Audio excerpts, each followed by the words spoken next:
फिर भक्त कहता है कि पावन हनुमान जी के कई गो निशानी बटे राम जी के।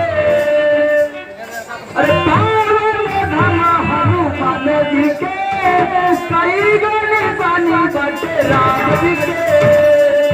जल जाली धरती माई हुए चाली सोना नमो जग में ऊंचा बाटे जाने देना देना। देखिए अगली कड़ी है इनके संग बैठेगा शेर बकरी।